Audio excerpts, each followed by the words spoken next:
and summer nights at the pavilion, and a new program involving an original artist film festival that we're targeting for 2020. And to break down some of those, each of those elements in detail, we're going to begin with Kat Flores, who's going to talk about some of our achievements with regard to MLK. So this year, of course, the Lakewood Arts Commission hosted the MLK essay competition again, as we have for several years now. The 2020 theme for the actual event is the dream and valuing human life. We had a significant increase in the number of students who were involved. The year before was only 28. We had 40 students. We invite Harrison Prep, Clover Park, and Lakes High School. This year we didn't have any entries from Harrison, but we had 13 entries from Lakes High School, 27 from Clover Park High School. Really an increase, and that was exciting. So the students were asked to address the question under that theme, overarching theme: how does the civil rights movement today enhance the value of humanity? So of the 40 essays, we had this year 8 individuals who actually scored, and that information was compiled. 2 of them were our Arts Commission, 8 of them were our Arts Commission. Excuse me, 6 of them were Arts Commission, and 2 of them were council members. So I'm glad to have participation by the council members also. So after all the scores were compiled and averaged, we had 1 winner, 2 honorable mentions. The winner was Laura Ponciato from Clover Park High School. And then our 2 honorable mentions were Molly Alves and Chloe Mullins, both from Lakes High School. So again, now we won't have them speaking, or the winner won't actually tell her actual essay at the event, but all of the information will be displayed. And of course, our Dr. King event this year is February the 1st. So it's a little not in the actual year, but again, it almost coincides with our Black Heritage Month too. So I mean, you could see that bridge there. So again, we have the winners and our honorable mentions. I myself, as one of the individuals who rated them, I will say that they were very, very good. And then after all our 8 raters, I wondered if there was going to be some who just bubbled naturally to the top. And the 3 winners were actually did that. And it was exciting to see that there were so many of us agreeing on those that were truly outstanding essays from our students. So, do you have any questions for? It's a great experience. Now we're looking at maybe actually changing it up a little bit rather than just written essays. I'll be meeting with the MLK committee Wednesday at their regular meeting to maybe discuss ideas of how we can incorporate, we can incorporate art, but does it always have to be the written? Could it be in some other creative way too? So we're just maybe thinking about that for future years. I'd like to make a comment, though. I think it's really great to hear the participation numbers going up, and that is a reflection on this committee. Go ahead, proceed. Thank you. Thank you so much. Kat, do you know why there was no representation from Harrison Prep? They have miscommunication, I'm not sure. The actual invitation has gone out the same way, or fairly similar, for all these past years, and we normally have Harrison preparatory students participate. Not in any greater numbers, but they do participate. So that was a little bit unusual this year, but the same invitation went out to the same schools in the same manner. So I don't know if it was a change in staff or just maybe the students were not ready to submit. It would be interesting just to make a follow-up and Absolutely. see where, did we drop the ball, did they drop the ball, or did they just not want to participate? Yes, and if we do go in a little different direction, remaining under the arts, that we want to make sure that everybody's getting that opportunity. Right. I agree, Councilman. All right, thank you.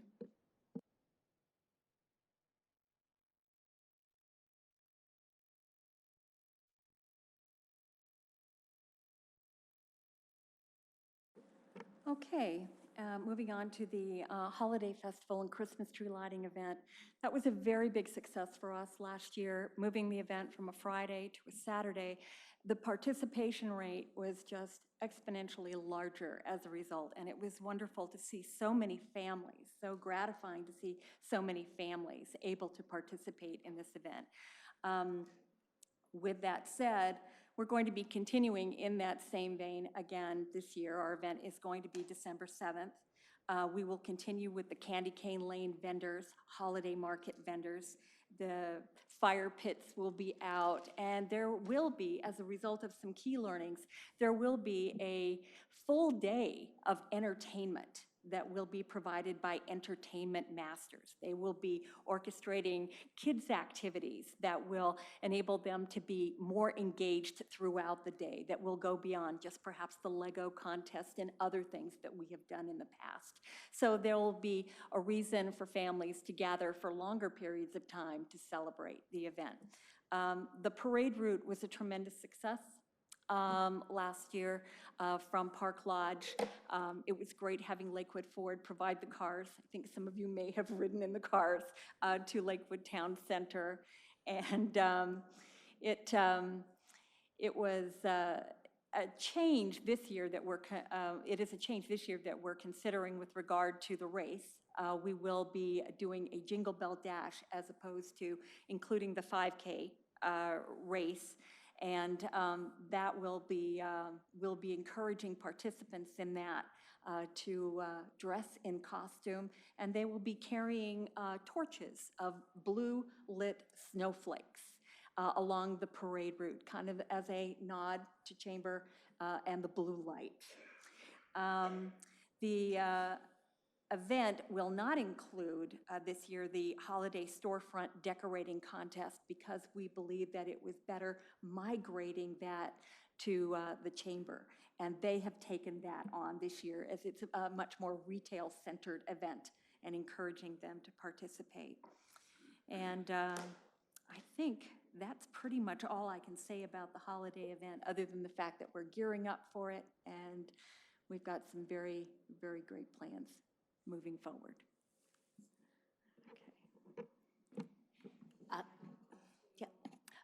I'm relatively new still, so I'm still learning about things, but I have to say I'm really excited to be on this commission because I think the pavilion in Fort Silicon Park is fabulous, and I love having live concerts available free to the public. I think that's so important and so nice, and it makes me feel like I live in a real city, you know, and it was really great to be part of the entertainment, you know, both at the farmer's market and at the pavilion with my band. So that said, I'm a performing artist, but I'm here to represent visual art and what we're looking at doing.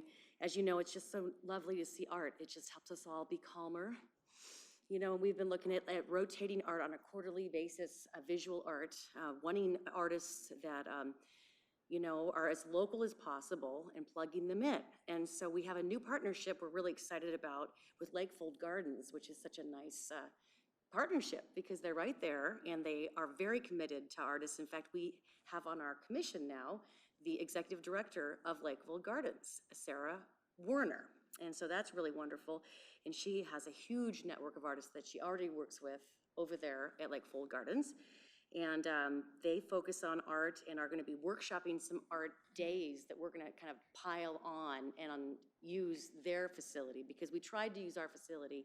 It just wasn't a big success. So since it's already going well there, we're going to partner with them for it and are excited about it. And yeah, we've got to have that visual art represented and get all the artists who work on their own to kind of come out and network together, and then we can utilize and partner with them to get their art out in the community. So we're excited about it. Any questions? Thanks, Paige. Earl? And yes, once again, I would love to echo Paige's sentiment as well that I think it's amazing what the council has been doing with the city of Lakewood in these past few years. Having, you know, known the city my whole entire life, the developments that's been made over the last few years has just been, I admire everything that's being done in the city. And so right now I'm bringing you an update on the Colonial Plaza Public Art. So the commission was asked to facilitate a piece in January. We developed a steering committee and held meetings to prepare that selection process. We created an RFP, which had closed in April. And then the stakeholders group reviewed proposals, submitted scores, deliberated, and made a recommendation to the City Council in May. Recommendation wasn't accepted, but we did continue to work with the recommended artist to further develop the vision and consider concepts for this site. We will provide an overview of the process with a recommendation for the next steps on November 4th as far as the colonial art goes for the piece right there. Also, I've been heading up a subcommittee of basically revolving art to a proposal for the city of Lakewood. Not completely different from the rotating art, much like what the city of Puyallup and Olympia have been doing. I was really excited to actually kind of take this on because I think this is a very worthwhile program to be able to engage a lot with the citizens and feel what their artistic viewpoints are, because they would be able to vote on which piece that they like the best. So basically, some of them are done a little bit differently than the others, but Olympia, for example, they recommend about 16 different artists that are chosen. And then they actually put them on what they call these plinths right here. So what they do is allow for many sculptures to be displayed at one time to the public right there on the waterfront. And they hold it for about a year. Puyallup does it for about 2 years. And then they, after that term is up, then the citizens can actually vote on which sculpture they like the best.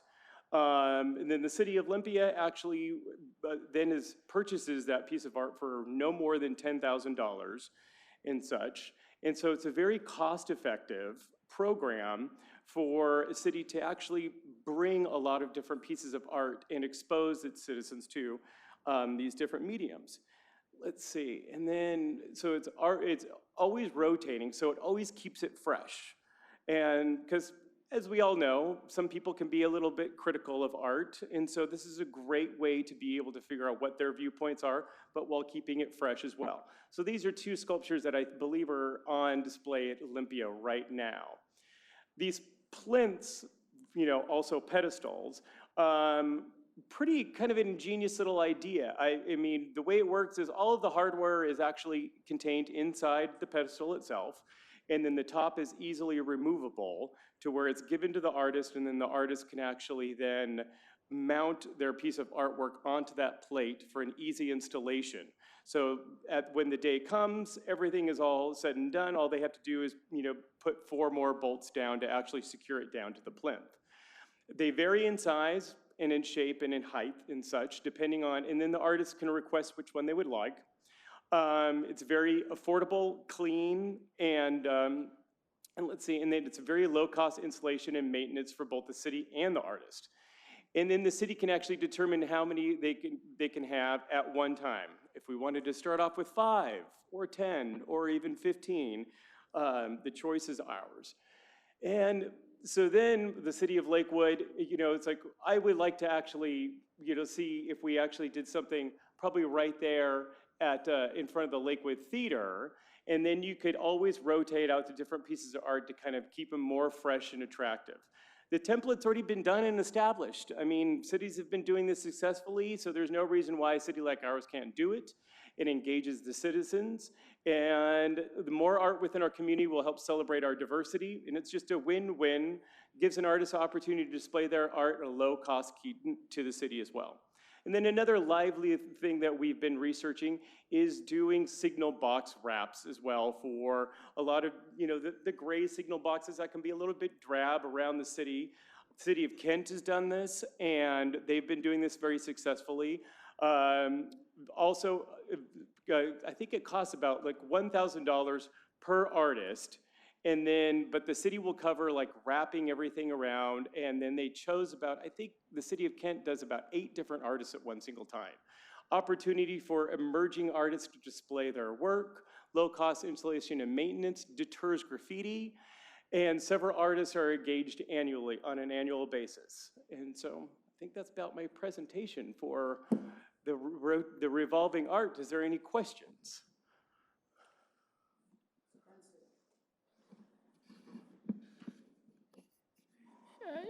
I think that the concept of, you know, resolving yet temporary art has a great potential to expose the community to lots of different things. And as you mentioned, and if something is just really catches the fancy of the public, it can then be retained in a somewhat more permanent thing. I suggest that as you look to plan, because as this would be something that we would maybe want to ramp up from 5 pieces to 8 to 15 to be able to go and do that. Looking at the downtown sub-area plan that we approved that goes forward, where we're looking to have 2 venues that would really do well with this. And one was the proposed Green Street Loop, which is, you know, about a 3/4 of a mile loop, a walking thing to do that. There's a couple of pieces of art along it now, but there could be some more. And as we plan to do capital projects to green 59th Avenue, Gravelly Lake Drive, the area here to do that, and are they called plinths? Yeah, that's what they're called, like the flips. You know, so they getting the Public Works and Engineering Department as they work on designing the greening of those ways to figure out where a plinth can be, okay? To be able to go of different sizes of where they are as the downtown develops. That would be something that you could look at doing it. And then eventually we're looking to have a central park of some number of acres. That in the best of all possible worlds, I'll be able to sit right here and look out the window over there and see it, and be able to go and do that, or maybe behind that wall. I don't know, but that then becomes another place. The one thing that I guess I would say that I wouldn't necessarily think is a good idea is in front of the theater. And the reason for that is that was intentionally designed as a very open space to provide a great deal of utility for different sorts of events. It's kind of like an empty stage, and you can put things down. And to put a group of 2-year art installations there takes away from that, some of the flexibility of that. You know, that there is. While that location has the potential to be a lot of things, it's also has the potential to be a lot of things because it would be so flexible. You can do one thing and then the other thing can move in and take up the same space. And we're looking at some permanent art along the gateway to that space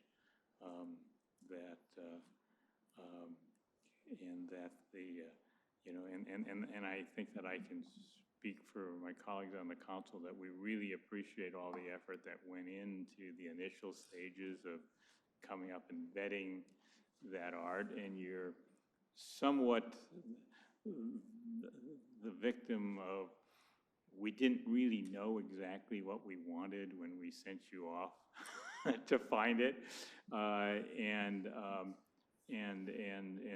so we're in a refinement stage now of where there's still a group of us that aren't artists ourselves that are trying to work to do that without. I would encourage you to stay on us, and in addition, while we're sort of trying to steer you, you need to make sure that we don't drive off in a terribly wrong direction around this either. because our really thought about why that was really something that required great consideration is it's something that's going to be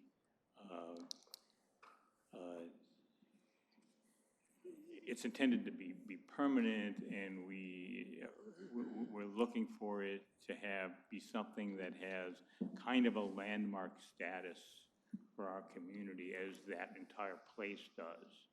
And so I think together we'll come to something along with the artist that is going to go well, and something that you'll know that it's good when you see it, and we'll know that it's good when we see it. and then the community will give us a report card. Thank you. John? So just a question, for this cost, the rotating art, do you use brokers, or how do you go about every year? If you did it every year, I would assume that you're almost in you get to enjoy it for 6 months, and then you would have to start the process of calling out. Do you do RFPs, or are there brokers out there? What do you do? Well, from what I've found, I think there's a couple of different ways that they've done it. Like Arts Downtown in Puyallup, they've been doing it for so long, I think 25 years now, that they've branded themselves basically, and they're a nonprofit, independent from the city, right. And so they kind of they pull from a lot of their own talent pool that they've developed over the last few years as well. Now, City of Olympia, I think they've been doing it maybe for about 5 years. They do a call to action through their Facebook page. They did try to narrow it down to only Northwest artists, but then they kind of expanded it to more Idaho and Montana and some parts of California to actually to get a little bit more of a diverse perception of art rather than just one section of the Northwest art. And what I was kind of thinking is there's a few different cities that are already doing this. There's no reason why we can't piggyback, so to speak, off of what artists they're submitting at their different venues and city. And we can basically just, maybe ask them for what their list is, and do it a call to action to ourselves and such, and to all those potential candidates that would want to be involved into this program.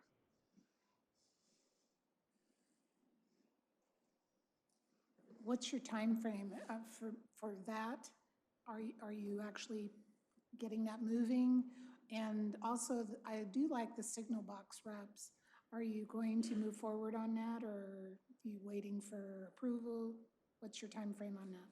I don't know if we have a designated time frame right now. We're basically just in the concept stage for a lot of different things, and everything is pretty much preliminary at this point.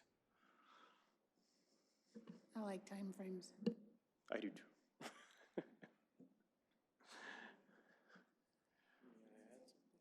Sure. It's more of like an idea, maybe, since it could be an annual thing. Maybe since it could be like an annual thing, maybe you could have it at different times of the season, have a theme for each time. That way it could have more ideas being made. Since it's Halloween right now, maybe have a Halloween theme or something. Sure. No, that's a good idea. Are they real wraps? We call them wraps. So it's like they take an artist rendition and actually make a wrap and laminate it on there or something somehow? Or is it an actual painting? Like a vinyl. It's a vinyl thing. It's kind of like almost what they do with a lot of the different buses to actually kind of. Okay. Yeah. Exactly. Maybe locally. Oh, wait.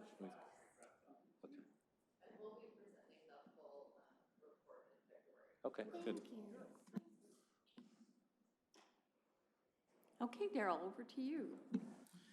Well, by all accounts, our summer concert series, formerly known as Summer Nights at the Pavilion, was a huge success. I'm very proud to say that I was able to personally vet some of the musicians and some of the acts, and that was something I had never done before, but my background in music has been both as a participant and an enthusiast. So that obviously was quite an exciting time for me. Paige is a member of Candy Shop, who was our last group to play. We had 8 concerts planned for this year. We settled with 6.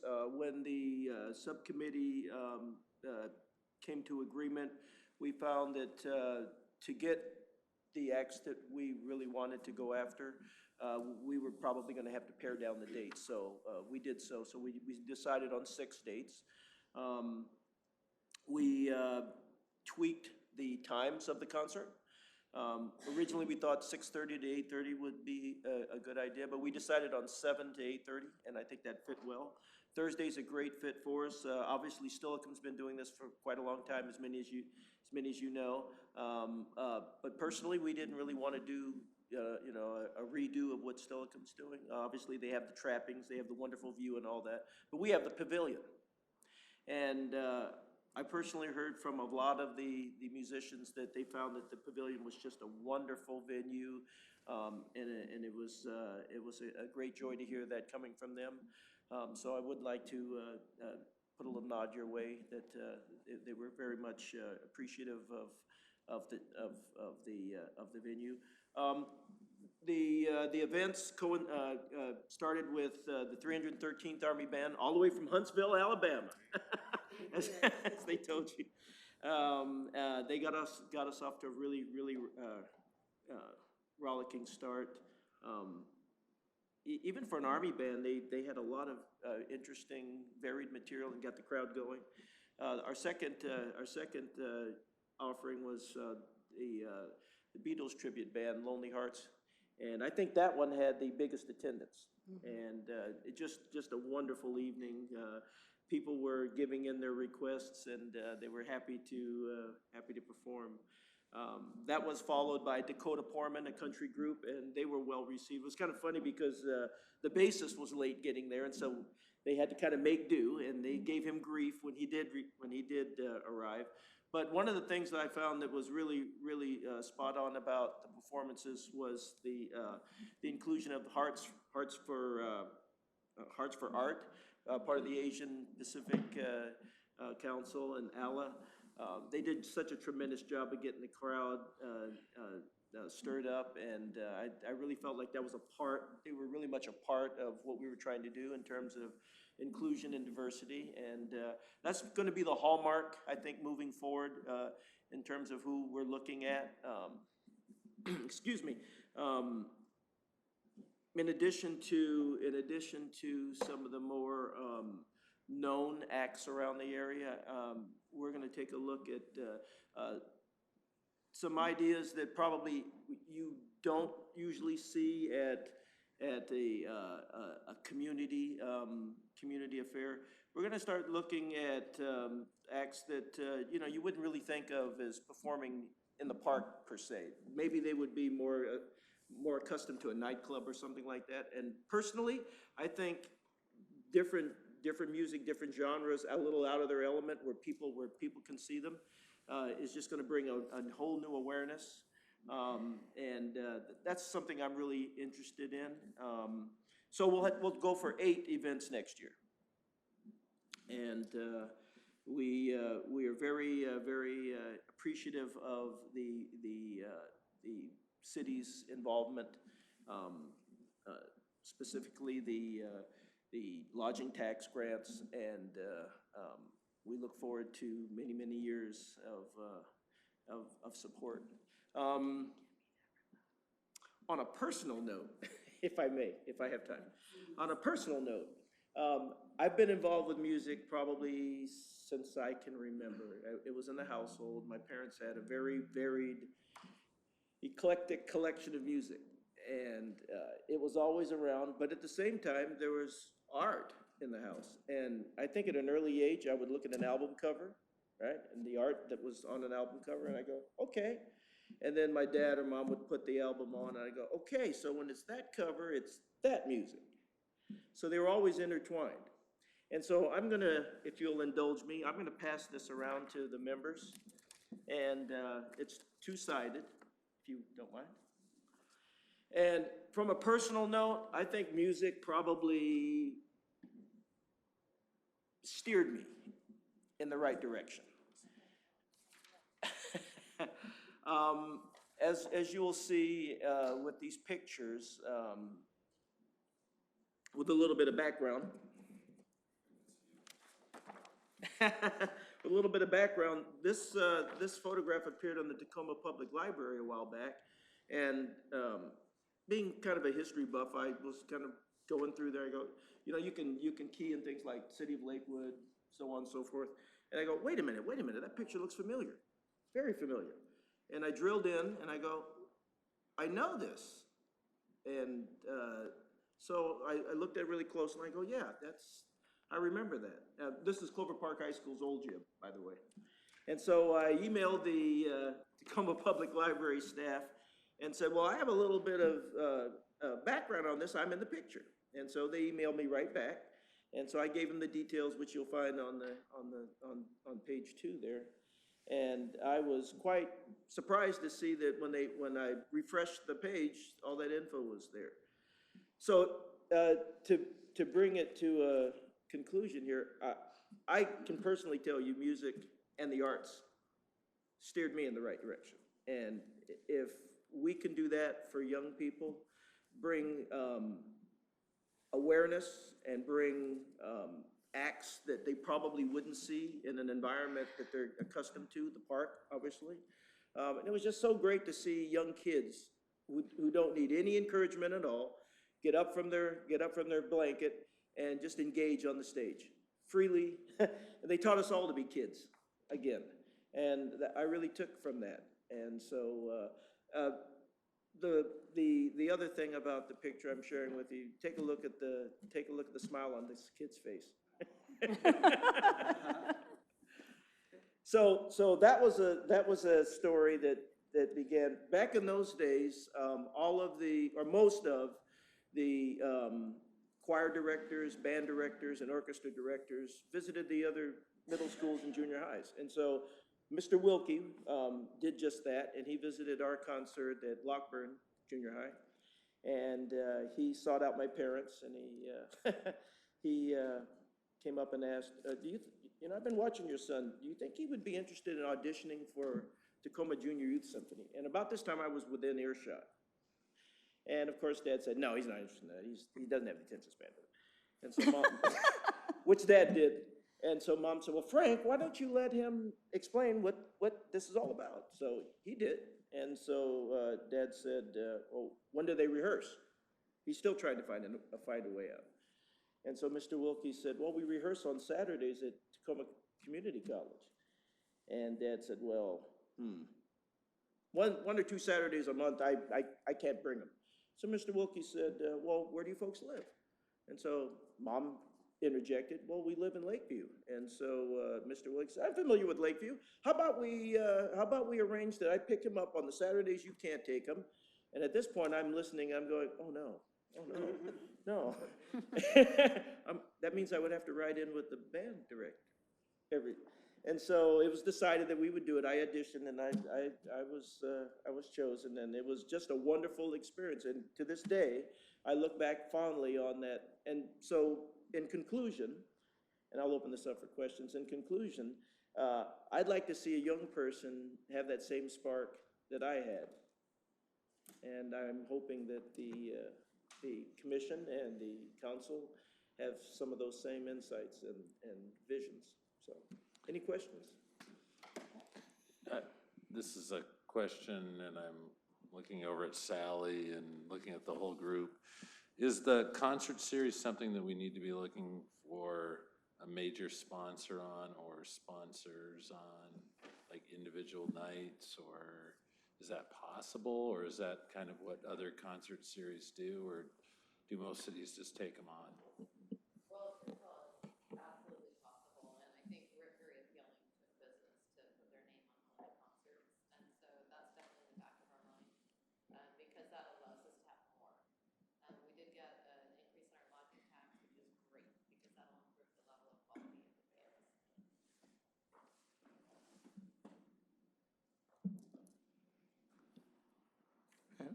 Yeah, I appreciate the story. I'm glad there's not a test. But what is the Tacoma Junior Symphony? Does it still exist, or does it, has it evolved into something else? And what is, and do they still reach out to Lakewood youth? I'm glad you asked me that because a colleague of mine at Clover Park Technical College where I teach, his son is involved with Tacoma Junior Youth Symphony, and a couple of years ago, he asked me if I would, if I would mind attending a concert at PLU, and I go, oh my goodness, it's all come full circle. It's how I started. And yes, they have both the Tacoma Youth Symphony, they're the older kids, and the Tacoma Junior Youth Symphony, which I was in. And some of those kids were no more than maybe a couple inches taller than their instruments. It was an amazing performance, and they were doing just amazing composition, performing major compositions. So yes, they're very much still going strong. And I really couldn't answer for you if they do reach out to the Lakewood community. I would assume so. Drew's son Levin lives in Milton, and yeah, they have camps. I believe the year I went and attended that concert, they were having a youth camp at PLU, and that was the culmination of the week-long camp. Was they got to perform. So yeah, they're very much still. Well, it would be, again, given that it's a extremely beneficial program for young people, and that we're a community that is looking to provide opportunities for young people, I think if we could not just presume that they're reaching out to Lakewood because, but that we would either verify that or move so that they do have those connections who are probably with the artistic folks in our school system, which is probably where they are. I assume they don't still use the press gang model that they did with you. But you know, it's not a group that I had heard of being at least performing in Lakewood in the last decade. It's a great idea.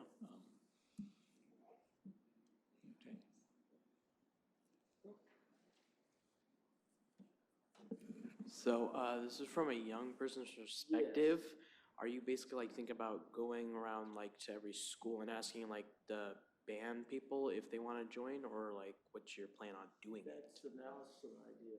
Yeah, thank you. Okay. All right, so it is our continuing goal to find new ways to promote community engagement through the arts. And with that in mind, we're very excited to propose a new annual event, LIFE, the Lakewood Independent Film Expo. And we envision the objective of LIFE will be to foster an appreciation of the creative medium of filmmaking by giving artists encouragement and a platform to share their vision and their talent for the benefit of the community and one another, to tell their stories. One of the central pillars of the Lakewood Independent Film Expo will be a short film competition entitled Real Life 96. The contest will involve 30 teams that will each have 96 hours to create one 4-minute film that will be judged and screened by the Arts Commission. Coincidentally, the number 96 also corresponds to the year the city of Lakewood was incorporated, and 96 translates to 4 days.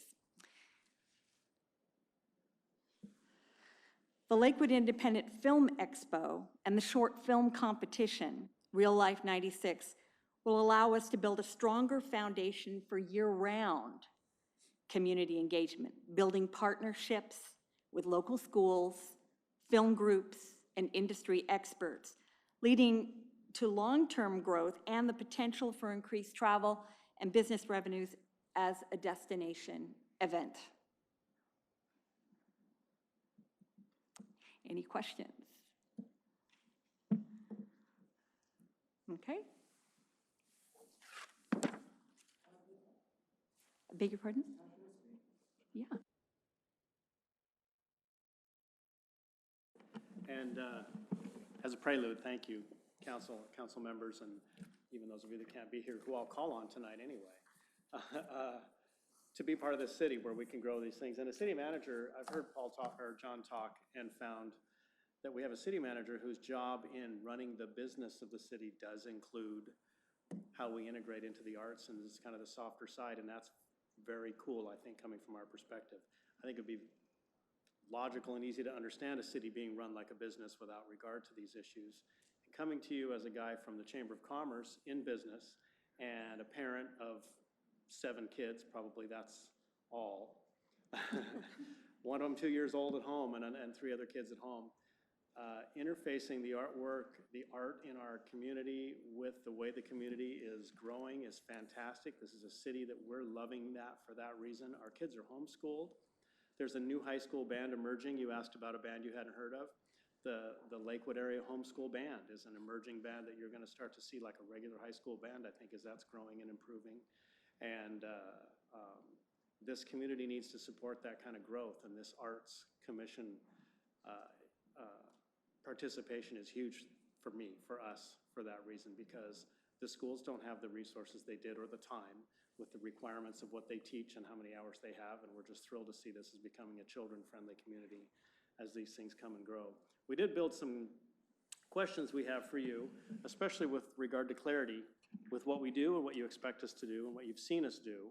And the first question that came up in our meeting last was, what does the Art Commission need to do? I'm thinking about your conversations with each other, sidebar conversations, conversations with the members who can't be here. What do we need to do that we're not doing? What's been mentioned even in brainstorming that could be done that the Arts Commission is currently not entangled with that you think maybe it's appropriate we do? You looking for an answer? Yes. Oh, What do I'll we give you not one. do? What have you heard commissions do? What art do you recognize in the world that doesn't seem like we're involved in, that the city would like us to be? You've answered the question.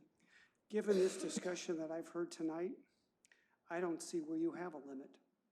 This is a very intellectually engaged group of people. I'm going to turn it around on you since you have a business mind. Mr. Brandstetter said, "Keep on us."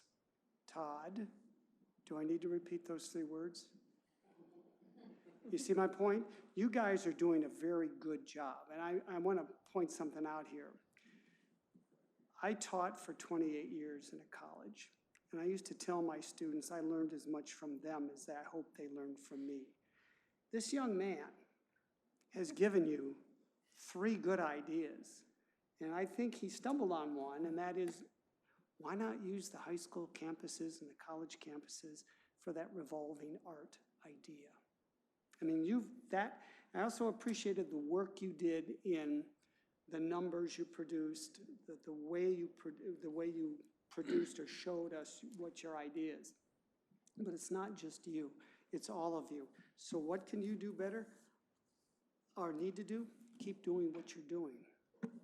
I haven't heard referring to that, I Oh, did jot down while Mike was talking, a special thank you to Mike to encourage us to do a better job of guiding you on guiding us. So there's that. Yeah.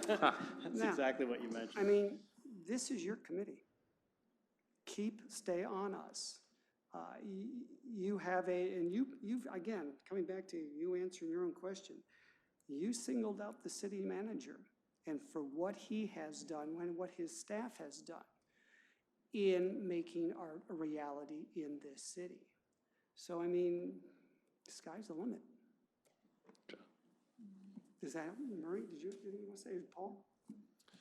I would say, first of all, really, like, in talking about this film thing tonight, most of the time you're one step, this committee has really actually been one step ahead of us probably most of the time. But I really like the idea of the wraps. I mean, I think that's something that, you know, but we need to plan. I mean, all these things, we're gonna sit here and say we like them all, right? So, and then you'll say, well, that costs money, and then we'll say, well, that's a great point. So, you know, we need time to figure out ways to pay for stuff. Just keep coming up with ideas. I mean, I will say a couple other things. I mean, from our thing the other night, one of the things that Councilmember Whalen, when we met with the Youth Council and we had this, where we all asked the Youth Council questions and we had these, and one of the things that when Councilmember Whalen was walking out is one of the things that got mentioned was a mural. And I don't know that it was a permanent mural. Did you mention it? Yeah.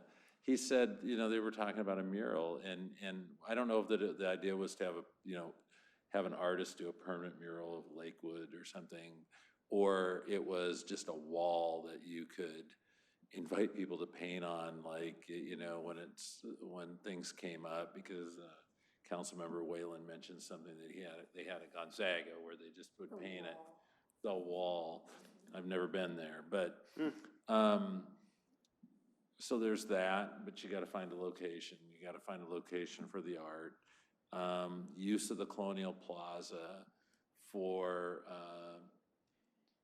I've had someone very close to me, that would be my wife, mentioned to me several times when the Colonial Plaza was getting built, and now that it's done, or even in this area down here, in Prosser, Washington or whatever, every year they would have this sidewalk art contest and people would rent their space or something.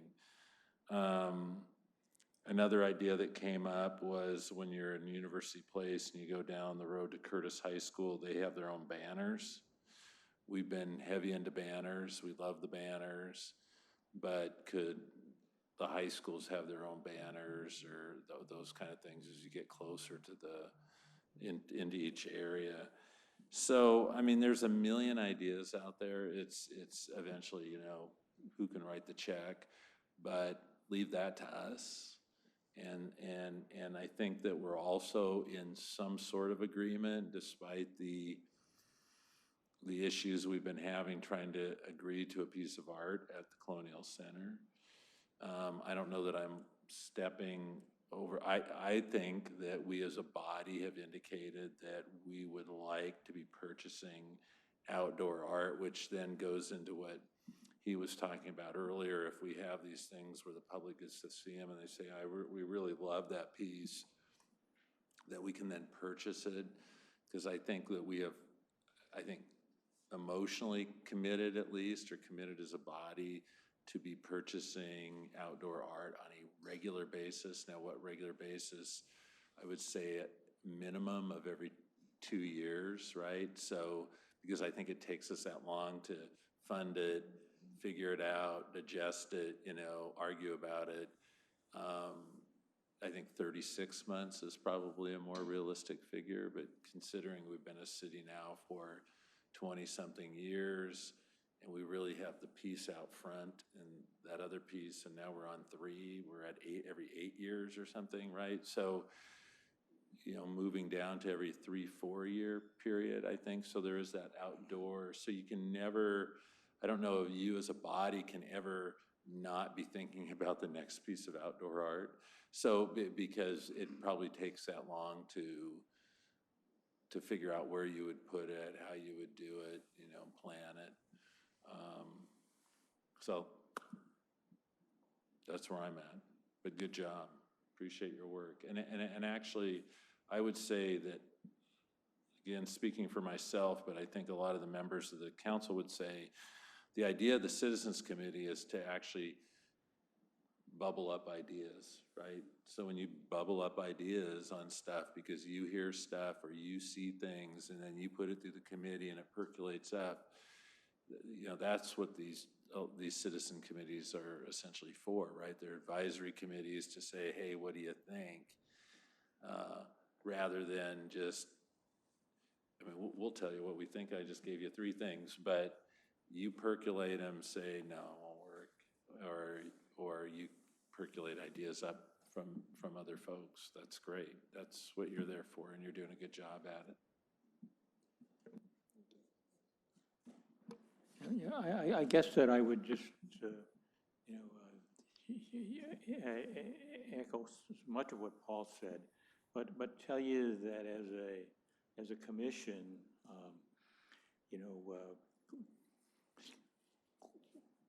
we listen to you, and our answers are you will not really be no, they're more likely to be not yet, okay, and until we figure out the logistics. But the logistics are our realm, okay? The what goes on because you are not, 10 people who have an opinion. You are an amplification of the voice of the community to us, and we listen to do that. I've been here on the council for 10 years, and I recall that when Ms. Moss and the deputy mayor and I came on the council, one of the things that was a concern to us that was sort of a surprise to me anyway, and I think otherwise, was that there was an arts commission that was asked to produce, bricks without straw. In terms of art, there was no commitment to funding, okay, to be able to go and do that. And I think that we have come up with a point of where we have some commitment to fund things that will enhance the community. That art was mentioned in our vision for what the 30-year anniversary of the city is that it will have an arts presence and an art culture to be able to go and do that. So I guess if I would do one thing as you are in the business of ideas, don't constrain yourself as to, well, the city will never be able to do that, okay? In other words, there are ways, there are roads in this thing that people would have said, we'll never be able to get that road fixed, okay, and be able to go to that. And we find ways to do things. That's our role in this, okay?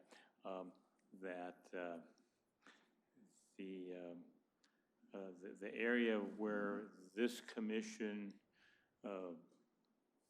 has moved forward in terms of a very expanding role. Like I think if I'm not sure who the longest tenured person on the commission is, but the scope of ideas and of how this commission looks at things is much broader than it was certainly the 10 years ago when I came on the council, to be able to go and do that. And I've also sort of seen that being on the commission is a bit addictive. Okay, in other words, once folks are on, they stay well, and we want to keep you on. So in order to keep you on, we've got to at least do some of the things you recommend. Councilmember Moss. Thank you. Thank you guys very much. I think you got a good group that's working together really well. One of the things that would be helpful for us, when you come up with these ideas that you come up with, if you can research and find out what possible the cost is in other areas, that would be helpful for us to help you go forward as well. So thank you all very much. Great. I had a question too, which has evolved a great deal since we started talking at the beginning of this hour. Doesn't appropriately fit what's going on now. And I'll convert it to a follow-up on this, and that is, as we feel, we've seen the budget increase, for instance, for the Gateway artwork at the Colonial Plaza. We feel that the city manager is behind it and behind us as a commission. We feel emboldened and are asking maybe now that you're our friends, what's the cheat? Where are we not going for growth and potential that we could be? And tonight an idea comes right up in the moment. We hadn't talked a lot about wraps. I've seen those in other cities and they're fantastic. Well, that's a location the city controls. Now we just talked about applying artwork to it. Are there city locations like that, especially something that requires some enhancement, that with minimal money, we should be in touch with Public Works in a way that something that's going to be built and spent money on that's ugly anyway should be an opportunity for art? What's the cheat? Where can you imagine we can fit ourselves into other city departments that hadn't been thinking about art, nor should they? And we aren't thinking about them because we're not thinking about them being involved in art. What's the cheat? Okay, well, you know, I would tell you that I think that there is within the city's departments, okay, and our staff, okay, that, you know, we have just this year seen the police department become active in art, where they put art on their new motorcycles that was designed by school children to be able to go and do that. So the police chief has opened a door, okay, there, that's going on that. I would tell you that broadly, the city is committed to celebrating our 25th year in 2021. And that 2021 also is the halfway mark of the vision statement that you'll see on the wall, that is what we would be at 30.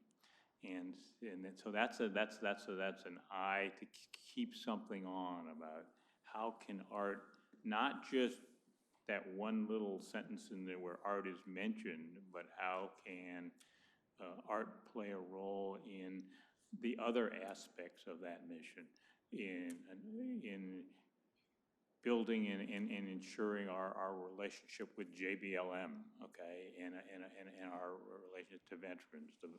We have an excellent Veterans Memorial here, you know, that is actually, I think, far more artistic than some veterans memorials that are pieces of rock in other in other cities. But there's, you know, but how do we continue to build so that, you know, I recall being in my hometown. Okay, we had a memorial to veterans, but it was a memorial to veterans of the Civil War. you know, we hadn't done anything else go on to be able to go and do that.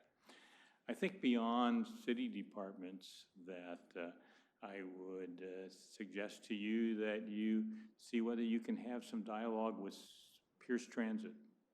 Pierce Transit has lots of places in the city that could be palettes for art being able to go and do that, and they extend into all the neighborhoods and things of the city, and so that would be a place that I'd actually just try to see if you can create a connection, if you can find someone there that is looking to do that.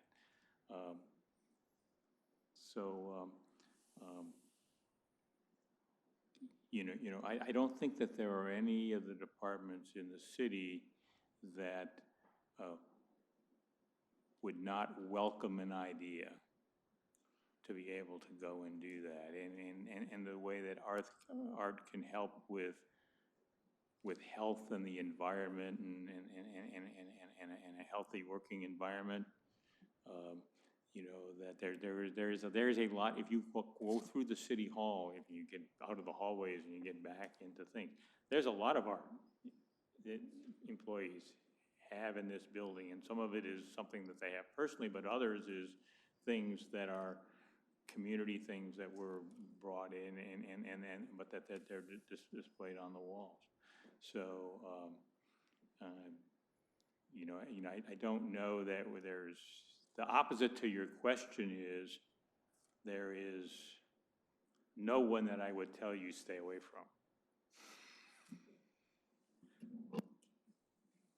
And I think the great bounce back on the return of that is when there's a meeting about something, like I said, as mundane as a wall that's going to cover the garbage behind a new city building. If you'd like the Arts Commission to be there, to be represented, or just keep us in mind in the sense that if there's a budget to build a structure, the fact that it can look artistic might not be a big increase to the structure, but as we keep in mind the thematic elements that we're building into these things, keeping the historical perspective that I think you favor, it would be great to follow theme and do some of this throughout the city. We could become that city.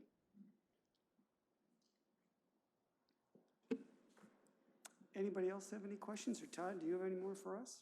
I have a number 3 that's, that will be short and I believe has been addressed somewhat. Someone even said it, we'll know it when we see it. The old statement is, I don't knows art, but I knows what I likes.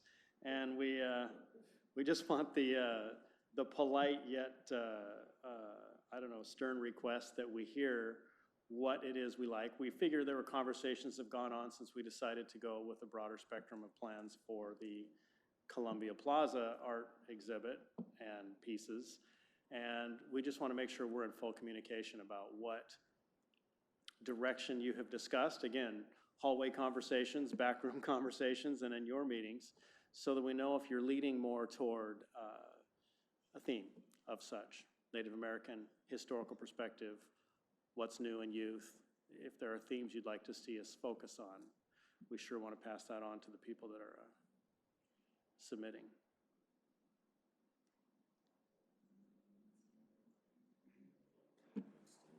Best of the best or worst of the worst? I don't think there is a directive here. Keep doing what you're doing. You know, I had to smile here a while ago. We can talk about art till we're blue in the face, and we're never going to agree. It's like you can have 3 economists in a room, and you'll come out with 4 opinions, or 7 city council members, and you'll have 8 opinions. So just keep doing what you're doing. We're here to make this work for the city, and bearing in mind what Councilmember Boki said, I mean, we have the budget to work with. We have to make it work, but we'll find a way, one way or the other. Other questions, Todd, or am I? Not that I have for you, but just one last request that you ask anything of us that you have in mind or may have thought of throughout the year. Mary? What's that? Just the water feature is one of the things that we've talked about that we really would like to see in the Colonial Center.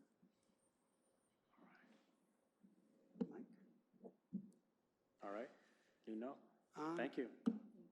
Well, I think it's us that should be thanking you. This is very well, this is a lot of, this is very stimulating. I like this, and I appreciate the work.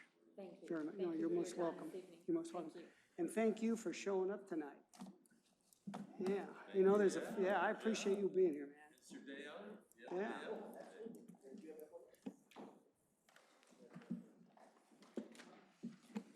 All right, I believe next on our agenda this evening, we will review the rezoning of 5 parcels from Open Space and Recreation 2 to Open Space and Recreation 1 at or near the location of the former Fort Steilacoom Golf Course. And for this, we have Ms. Spear.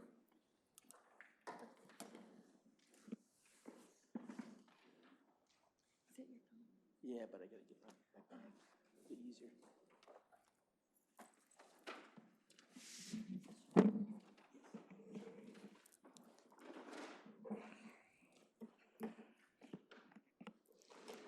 Good evening, council members. Tiffany Spear here with Mr. Dave Buer from Community and Economic Development. We're going to walk through this. I think it's a relatively straightforward proposal that will be in front of you as a public hearing next Monday. This starts on page 8 of tonight's packet for you. But we also have just a brief PowerPoint about this. This is a rezone of 5 parcels that have been proposed by the city from Open Space and Recreation 2 to Open Space and Recreation 1. And these 5 parcels are all part of what used to be the Fort Steilacoom Golf Course. Because these are both open space and recreation zones, there's no land use designation change. This is simply a zoning change. So large map getting from there, and then we'll hone in a little bit closer, but it's the area just above the Western State Hospital campus, just south of neighborhood, and just also across the street after Western State from Fort Silicon Park. A little bit closer up, you'll see here the zoning map. The lighter green is what's currently open space and recreation 2 on these 5 parcels in question. The darker green is what it would become OSR 1. And again, that would be to bring it into consistency with Fort Silicon Park. These are the specific parcels we're talking about, both just on the parcel map and then graphically. So you can see these are undeveloped parcels. They are adjacent to but don't affect the parking lot that you'll see on the bottom graphic. Bottom right of that graphic, you'll see a little parking lot, and that is actually just outside of the area that would be rezoned. So the differences between OSR 2 and 1 are included within the staff report for you, but generally speaking, OSR 1 is more passive. There's several types of uses that are allowed either administratively or conditionally, so not outright, but they're allowed after making it through some permit review process in OSR 2 that are not allowed at all in OSR 1, such as community and cultural services, amusement and recreation, funeral services, and lodging. This is a table that summarizes those differences. OSR 1 is the left-hand column, OSR 2 is the right, so you would be moving from what's currently allowed on the right side into what's allowed on the left. So, quick question. Please. Disc golf, which is still going on there, does this become a non-conforming use?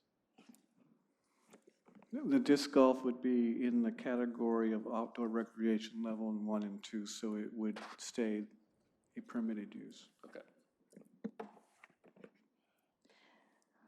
So as far as what's additionally included within the staff report, starting on page 12, are actual explanations of each one of these uses. So if you have any questions about the various levels of named uses, for instance, that's all explained for you starting on page 12. And then as far as the schedule goes, this is set, as I mentioned, to public hearing next Monday night and then action a couple of weeks after that. And when it did go through the Planning Commission, just to let you know, there was no public comment received. We had some outreach that we did purposely to property owners around the area and also Western State Hospital, and they did not submit any public comments during Planning Commission. Anybody have any questions? Ms. Moss? Thank you. Have you had any discussion with them at all in regards to this? Yes, yes. Staff, we had 2, if not 3 phone calls, and then there was emails back and forth. We were providing them background information. They just didn't provide any? Correct. Thank you. There was also some one-on-one meetings with Western State Hospital staff. Thank you. Anybody else? All right then. Where you can stay where you are. Yes. Because I believe you have a report on the review of the 2019 Shoreline Master Program. And thank you once again, Tiffany Spear here with Dave Buer on behalf of the Community and Economic Development Department. This is an item that comprises the remainder of your packet. It starts on page 19. And the reason it takes up as much as it does is I've attached for your reference the entire Shoreline Master Program periodic review document that you've already adopted earlier this year.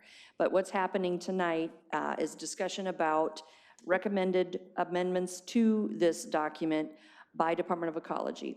So first and foremost, they already have found that after looking at Ordinance 711, which you adopted on May 6th of this year, that the city's Shoreline Master Program is consistent with the policy and procedural requirements of the Shoreline Management Act and the Shoreline Master Program guidelines. So none of this is substantive criticism or required changes to the plan or the program. But they did do a conditional approval with some recommended changes that are really minor technical corrections of where things are placed within the program's document, some updates, for instance, to WAC sites and things like that. So I'll walk through this very quickly, but just again to emphasize, this is not a substantive inadequate document at all. This is already approved by Ecology on that level. These are just a few more tweaks that they suggested. So within Chapter 2, which is talking about the different shoreline environments, relocating what's currently in subsection C into subsection D, clarifying the location of Figure 1, which is a map showing all of the different environmental designations. Chapter 3, removing an illogical or confounding, as they stated it, WAC citation. And then the status update regarding the local efforts, that is something that's already included in the restoration plan, which you also approved in May and which is going forward unchanged. They're fine with that. And we do have next spring, it'll be the first time that the various volunteer groups that engaged during the development of this periodic review and restoration plan coming to the Planning Commission with their annual update of restoration activities that have succeeded or are underway. And then any of that information that might relate to a legislative action would come to you next spring. Chapter 4 changes, talking about removing again the illogical WAC citations, just some incorrections that needed to be made. And then talking about within the sign code, they fully understand that we have a brand new sign code and that's referred to in the program, but they also had a couple of other bits of language out of the Washington Administrative Code that they wanted added as well. Chapter 5, the WAC citations, and then clarifying that because the city of Lakewood only has fresh water, it doesn't have any salt water, there was no need to include saltwater language within the plan. So, I mean, that's the level of edits we're talking about. It's not a big deal. And then under the administration section, chapter 6, talking about how certain developments are not subject to local review.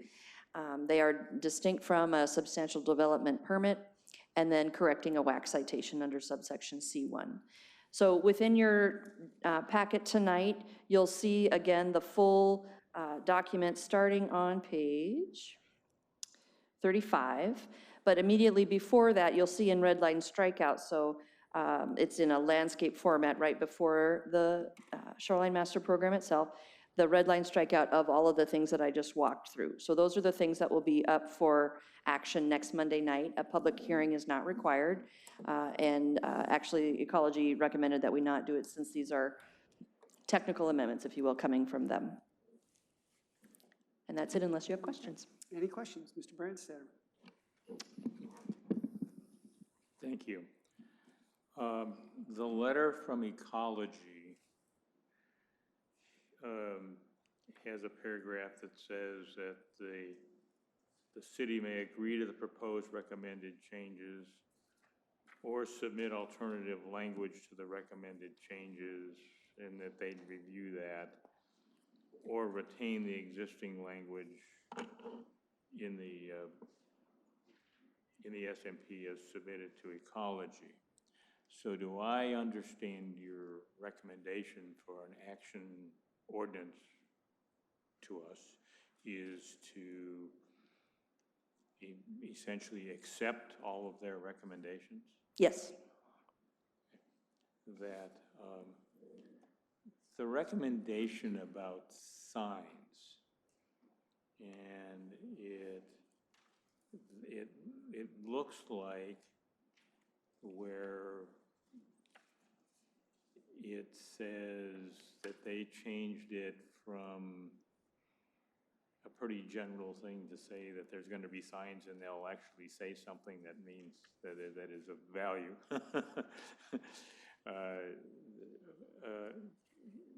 And that their language is much less specific than ours, it seems, that it was. Because we talked about there's the role of commercial or advertising signs and other things to do that, and they sort of took that out and say that signs should be designed in place so that they are compatible with the aesthetic quality of the existing shoreline and adjacent land and water uses. And then they shouldn't block or otherwise interfere with being able to see the water. And then that they comply with the city's kind of, so the design so that they're compatible with the aesthetic quality of the existing shoreline. When we went through the sign code, you know, the biggest challenge that we had with the sign code is that the regulations had to be written such that it didn't have anything to do with what the sign said or what was on the sign. So I'm trying to say, how do we put in here that a sign has to be aesthetic, okay, and stay within those guidelines that are we going to be solely involved at being aesthetic based on shape and color, okay, but not what it is? What sort of challenge do we get into if we adopt saying that signs will meet the aesthetic and fit into the shoreline doing that?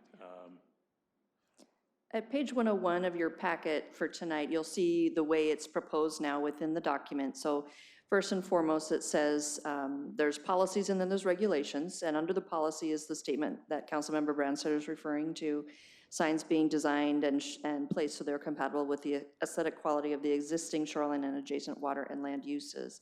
First of all, that's a should statement. But secondly, the aesthetics, yes, would be, is it made of wood? Is it made of plastic? Is it made of metal? What is the size? What is the color scheme? But not the content of what the sign would be. So it would be consistent with what has already been approved by the council earlier this year. And the regulations, as you see under B1 there, the first statement is signs shall comply with the city's sign regulations. So it'll be following 18A100.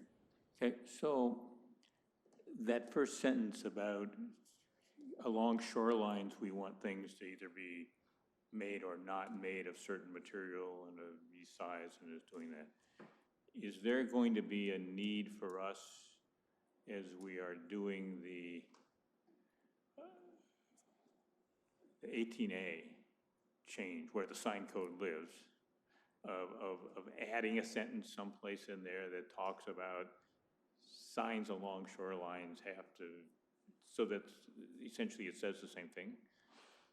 I'm not sure that that's needed. We can 'Cause certainly go back and look at the language as it is. I'm just not sure what in the existing code that we adopted would allow us to prohibit almost any sort of sign along a shoreline that was based on aesthetics. I mean, that we allowed a group of things. I just sort of don't want to get this being inconsistent with what we can enforce because we haven't actually put some appropriate wording in the sign code. And we have the opportunity to do that because we're going to adopt a change to 18A here this decade. First of all, we can take a look at what you're suggesting. I don't see that as being a big issue, but I would also point out that 99% of the shoreline is residential in nature. So the likelihood of seeing commercial signs in particular is not going to be a bit of a priority or an issue.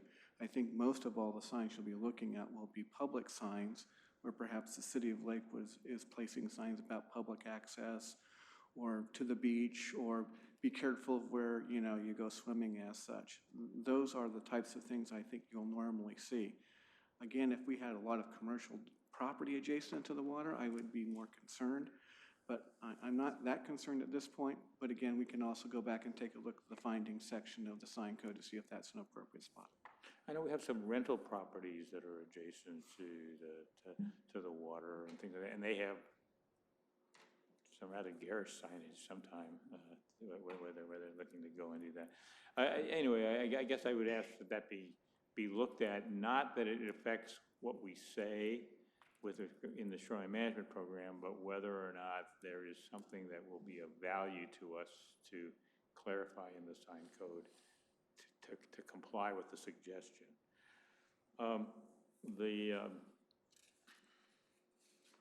The second thing that I had is that when we can do an ordinance and adopt all their recommendations, but I was looking on page 73 of our packet, and this is in a section that I suppose is...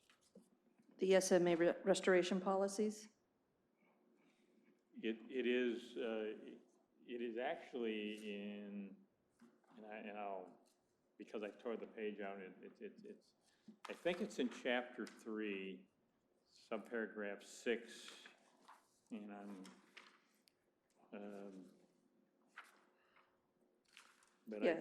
but because I tore the page out, I don't know, and I can't tell. what Yes, the it's, rest of- it's Chapter 3, Section 6, which is restoration, subsection C, restoration policies. Page 73 starts with policy number 3. Okay.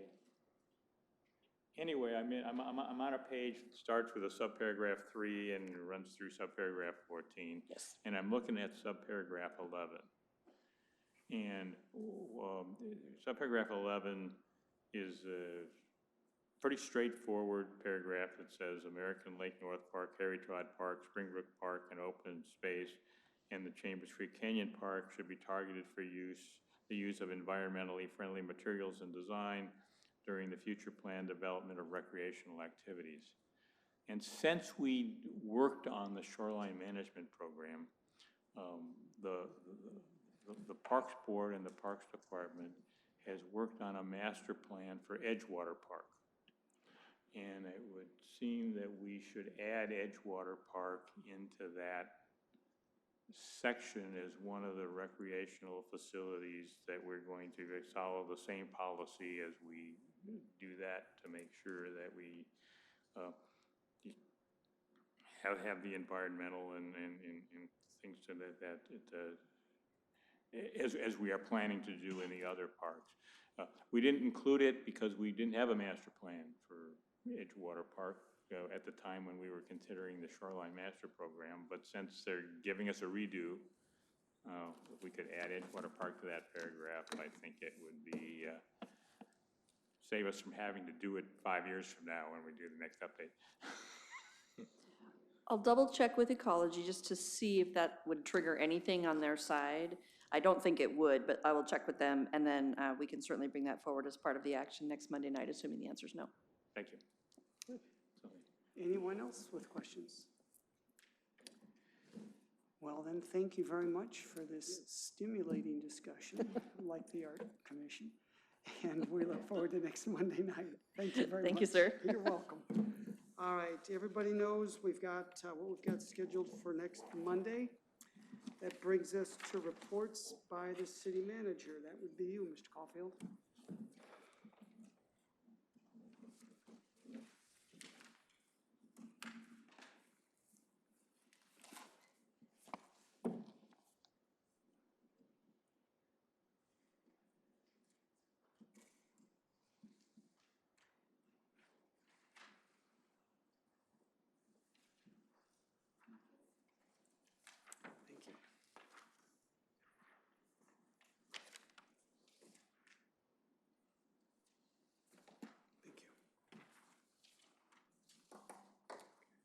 you.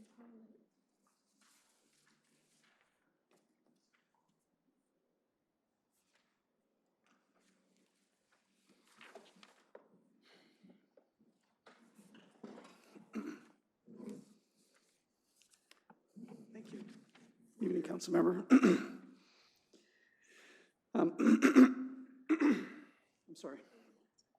I'd like to start off with, I think you recall during your legislative retreat a couple of weeks ago, we mentioned that we were working with WashDOT Rail on perhaps a different alternative on how to get to the station stop assessment. It's actually moved a whole lot quicker than we thought it would be.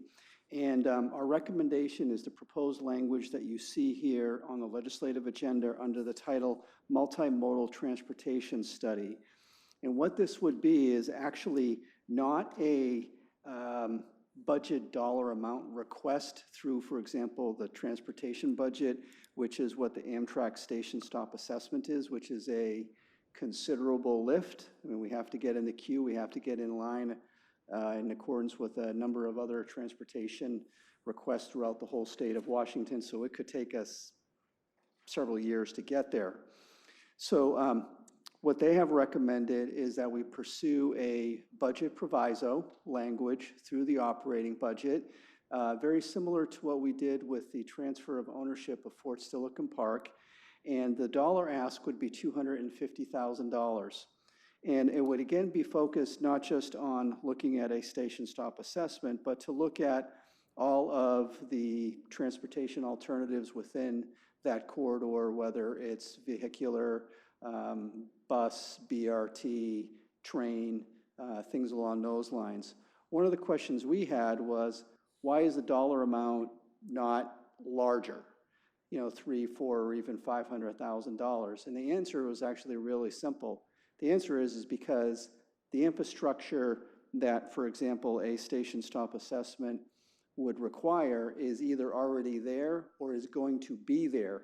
And what I mean by that, we have a Lakewood Sounder station, and it could be co-located there, or it could be co-located with a future Sounder station either in Tillicum or even DuPont. So the infrastructure is there, so that's kind of an uphill battle that we don't have to deal with. Also, if we can just get this in the budget, it doesn't require public hearings, going through committees, anything along those lines. So it's a much softer lift, if you will. What'll happen is that if we can get one of our 1, 2, 3, or 6 of our legislators to sponsor this and get in that, what will happen is then the legislative staff will then reach out to WashDOT to get their opinion, and they will provide, you know, yeah, this is something that we should do, and we want to work with not just Lakewood, but DuPont, JBLM, and others in this.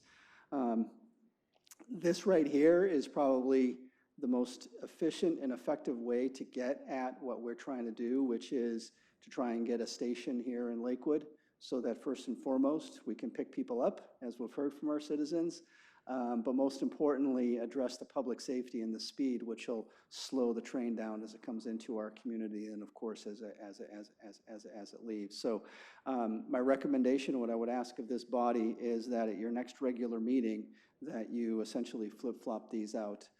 The second page is actually identical, except it's the replacement page within your adopted legislative policy manual. So unless there's any questions on that. Anybody have any questions? I think we're pretty much in consensus about the change out. Thank you for your support there too. Appreciate it. And I want to thank our team, you know, Shannon Kelly Fong and Shelley Helder and Brianna Murray for working with WashDOT on this, as well as Ron Pate and actually the WashDOT secretary as well, who has been, I know, behind the scenes involved in this as well.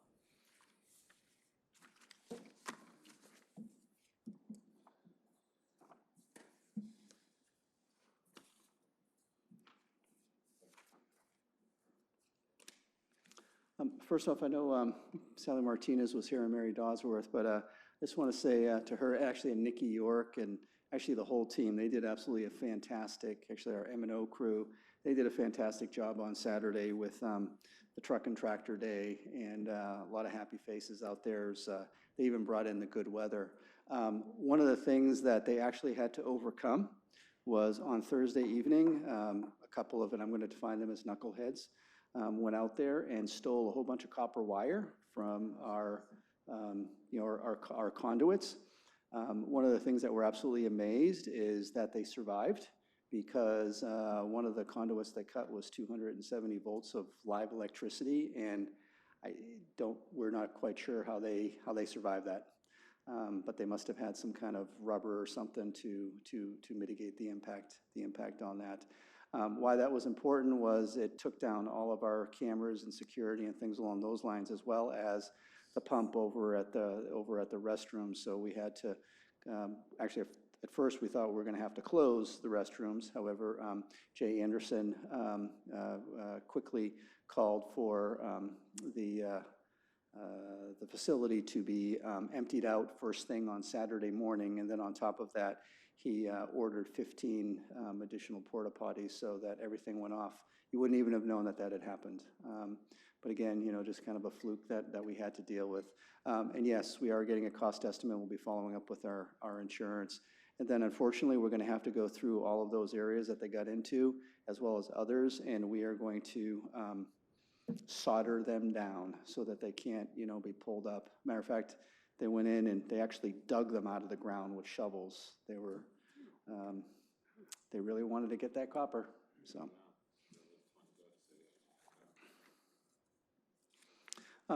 Last couple of weeks, we had, actually, I'm sorry, on late last week and then again this morning, or actually yesterday, we received the rulings on two building appeal hearings, abatement cases that the city had from our hearing examiner. The first was on the Car One Mobile Home Park, and the outcome there, the city persevered. Really two primary issues. One was that the hearing examiner ruled that yes, the property owner, the park owner needs to address the septic system. It is failing and he needs to fix it.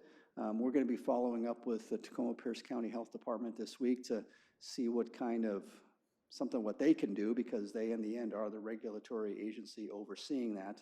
And I know he does have a timeline to get to. I think it's sometime in November. And then secondly, the property owner was claiming that a lot of all of the structures on his property were not his responsibility, like carports and sheds and things along those lines. Well, that's not true, and the hearing examiner saw through that and ruled that those two are not just his property that he's responsible for maintaining, but in some instances they're in very poor shape and they either need to be demolished or they need to be repaired. If they are demolished and the person he is leasing that particular property to, and if within their lease agreement has a requirement for a carport, then he needs to build them a carport. I want to be clear, that's not a city issue. That would be a civil issue between the lessor and the lessee. But in the end, really, really good work. And I know sitting behind me is our Assistant City Attorney, Eileen McCain, who spearheaded on this and working with our Community and Economic Development team as well as representatives from our police department. The other one, fresh off the press, is in regard to what we call the former QFC site.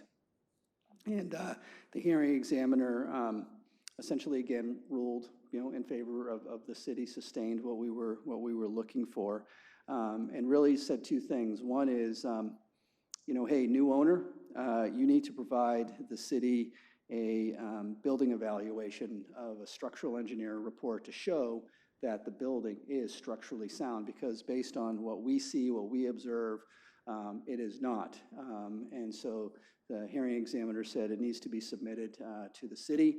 And if for some reason it is not structurally sound and the building needs to come down, then the owner has until the end of the year to do that. However, he only has until November 15th to actually provide the report, though we understand that it is underway. Also, it needs to be prepared by a third independent party, not partial to either the city and certainly not partial to the property owner, since that needs to be a stamped report. And then along those lines, a second is just given all the rain or rather all the leakage that's occurred in there, the hearing examiner also ruled that a full electrical evaluation of all the circuitry within the building needs to be evaluated as well. And again, they have until the middle part of November on that. So one way or the other, the new property owner either needs to bring that property up to current building code. Also, the hearing examiner ruled that the city's building official, pursuant to the IBC and state law, has great discretion in regards to what needs to be done out there. Because again, first and foremost, it is a public safety issue.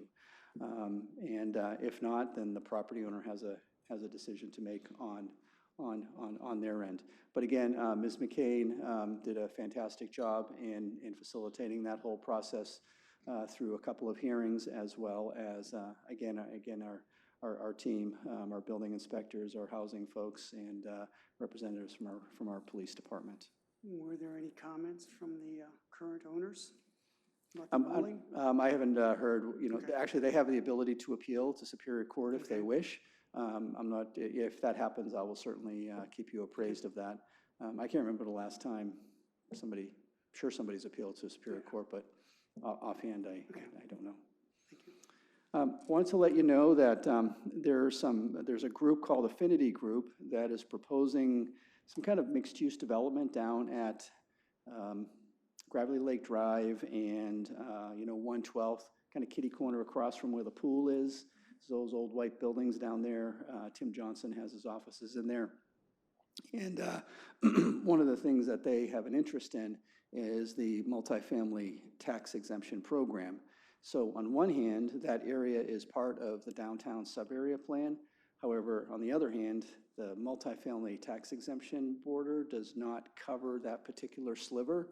And so they have verbally communicated they have an interest, and so the advice that we have given them is if that's something that you would like the Lakewood City Council to consider, please put it in writing, and we will bring it forward to you as we have done in the past, and then you will have the option to decide whether or not that's something you want to consider and do.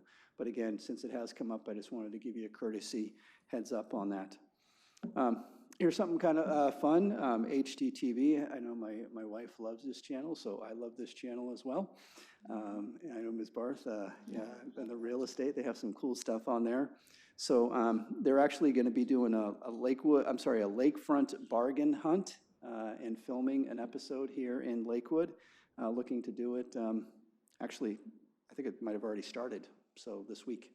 And so how we found out about it was, they wanted to know if they needed a filming license and this and that. And we're like, no, please go forth and go do what you got to do. So hopefully coming soon, Lakewood will be featured quite prominently on the Lakefront Bargain Hunt program.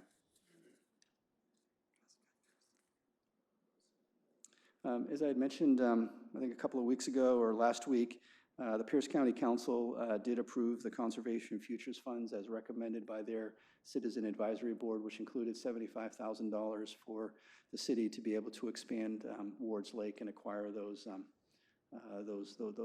properties over there. So we'll get underway on that. And then as far as your calendar goes, got another restaurant takeover. The next one is it Thursday, the 17th? 4 to 8 p.m. Springbrook Connections is going to take over Cars, and that's to raise money for their annual Christmas giveaway, and again from 4 to 8 p.m. And then a week from Thursday, October 24th, Association Washington Cities is doing something a little different this year. They, every fall they host regional meetings where we all have an opportunity to get together and find out what AWC is doing in regard to their overall city legislative agenda. And so they're calling it AWC Cities on Tap, and it's actually going to be at the Indocene restaurant in downtown Tacoma on October 24th from 5:30 to 7. And I know I'll be attending, so if you're interested in attending, letting us know. And I'm not quite sure what the agenda is going to be. I think it's probably going to be similar. I think it's just going to be in a more vibrant environment as opposed to maybe in a council chambers is how they've done them in the past. And then a week from Saturday, October 26th, got quite a bit happening. It's Make a Difference Day over at Fort Steilacoom Park from 9 to noon. And then at 11:30, the Kiwanis Club is going to have their playground dedication at 11:30, and then they're going to have lunch at noon, and you folks are all invited. And then that evening, EFN is going to have their annual dinner auction and fundraising event at the McGavick Center. And then on October 30th, which is the last Wednesday of the month, again, Lakewood is going to be recognized as a community health hero. So Community Healthcare's 50th anniversary celebration at the Hotel Murano in Tacoma. So we have a table of 10, and so we have filled 9 seats. And I know Councilmember Moss and Deputy Mayor Whalen are attending, so we have one more seat. So if anybody's interested, I know several of you have noted that you have conflicts, but if something changes, please let me know. We have one seat, so it is first come, first serve.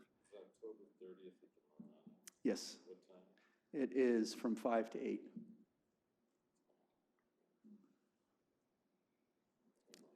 So let me know.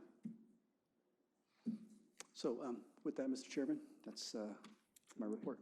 Thank you very much. Does anybody have any questions for the city manager? Mr. Branstad. Thank you. Scott, in the vein of with the QFC and the Car-One Village, could you update us of where we're at with the Denny's restaurant? Yeah, so that was going very, very well, in that the owner recognized that he had somewhat of a dilapidated property, and so now the owner, and my understanding is the owner and the tenant are kind of back doing this. So we are working through the process on that. That's the latest update that I have. So is that not as far along as the other two? Is it further along, or is it in an entirely different road? It's an entirely different animal, Councilmember. Yeah. It was the Denny's restaurant. Yeah. So we hope to get there in the very near future. Okay, it's, I hear concerns about it, although it now has a fence around it and has had a fence around it, that the fences are, you know, that have, that don't have anybody on them or observation on them. They tend to not keep people out for a long period of time.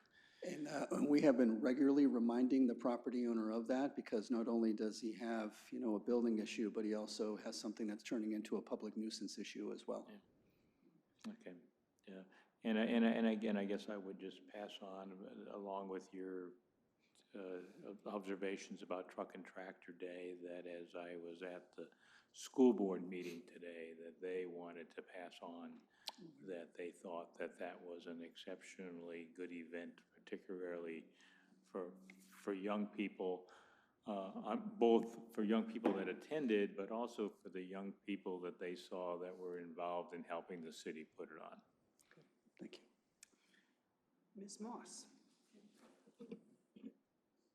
Thank you. Do you know what the building is that's going up across the street from Aberson's? Yes, it's another Dutch Brothers. Really? Yes, ma'am. And that one's going a little quicker because the contractor that they're using is a Washington State contractor, whereas the one on Gravely Lake Drive, I believe, was out of Texas, and so they weren't very familiar with our codes and processes and such. Yeah, but another Dutch Brothers. Yeah, I think they have like I think the last number I heard is like 16 underway in the Puget Sound, like the South Puget Sound region alone. Yeah, including at least two in Lakewood. I've heard everybody loves it, and I've never heard of it. Well, it's not as good as Dunkin' Donuts, but let's just be cool here. Let's just be cool here.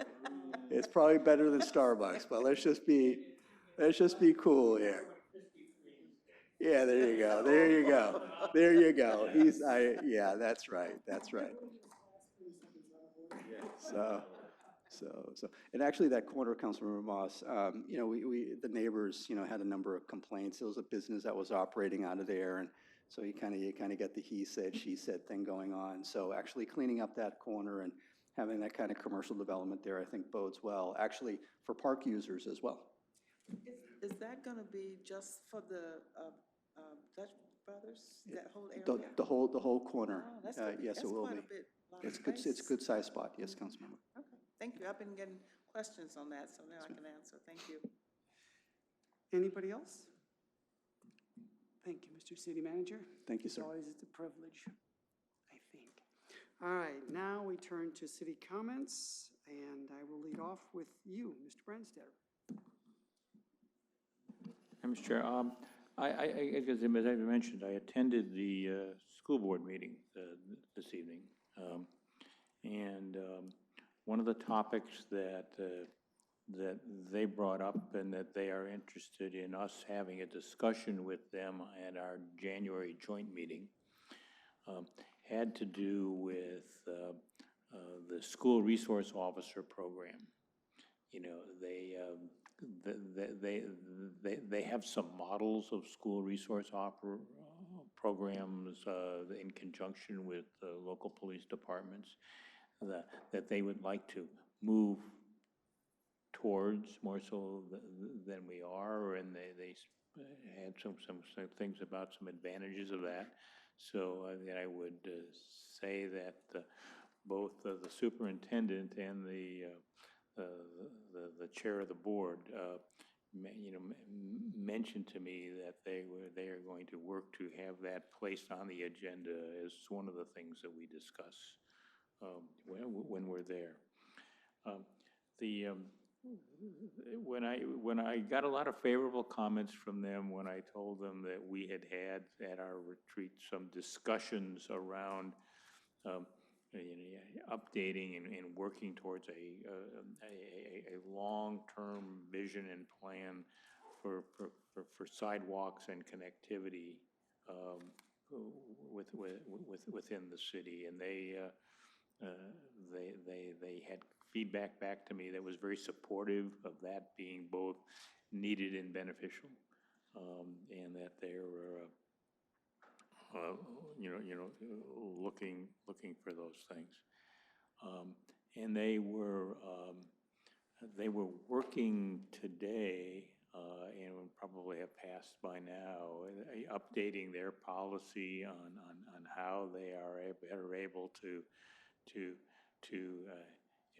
enroll and then serve students that are experiencing homelessness or have challenges with stable living environments. Okay, and so they are interested in the dynamics of that issue around availability of housing, affordable housing, being able to go and do that. And so they are a stakeholder that has some ideas as we move forward with how we might use some of that state rebate money that would come to us, and as we're looking to, within the next 6 months, fashion a plan for how we would use it to do that. They feel that there is a significant number of students in the district that are in that category of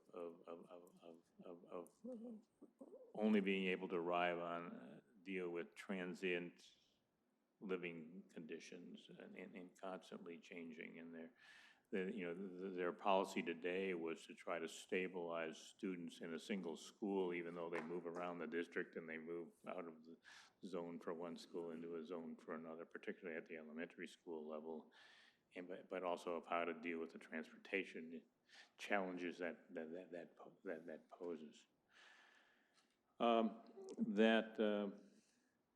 I've been asked by the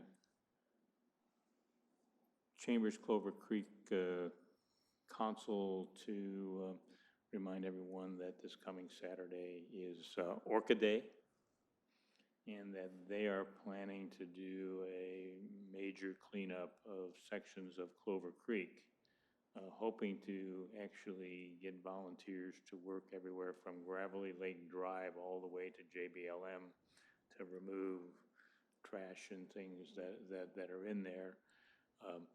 They are planning a work party for whatever volunteers are there beginning at 10 a.m. And they're planning on meeting on the end of 47th Avenue, all the way down where we have it's across the bridge from Springbrook Park at the end of 47th, where they're going to sort of stage, which is kind of at the one end of the creek, to be able to go and do that. And they'd appreciate any hands that would want to come and spend some time volunteering to do that. Also on the 19th, I'm going to participate in the Philippine American community is having their major annual event, and it is going to include the presentation of some Congressional Gold medals and medallions to both soldiers and the families of Philippine soldiers who served in World War II, alongside American soldiers, being able to go and do that. This is kind of the culmination of a multi-year effort to find as many of those veterans to be able to go and do that. And while I'm there, I'm going to try to get something and encourage some of those who maybe are recipients of that medal to come on November 4th to our Veterans Day event. And that's all I have, Mr. Chair. Ms. Moss. Mr. Boki. Thank you, Councilmember Simpson. Just want to note there's a PCRC meeting. We just got the agenda in the last couple of days. Thursday night at 6 PM at the Annex. We're gonna look at the legislative agenda for next year. We're gonna have a presentation by Pierce Transit, and we're gonna pick apparently an action item executive board representative for other cities and towns. But there's no information that I can see in what we've presented. All I've got is last month's minutes, so I'm waiting on new information on that, so I don't believe I've received that yet. That's all I got. Ms. Barth? I'm good. All right, well, I don't have anything to add except that I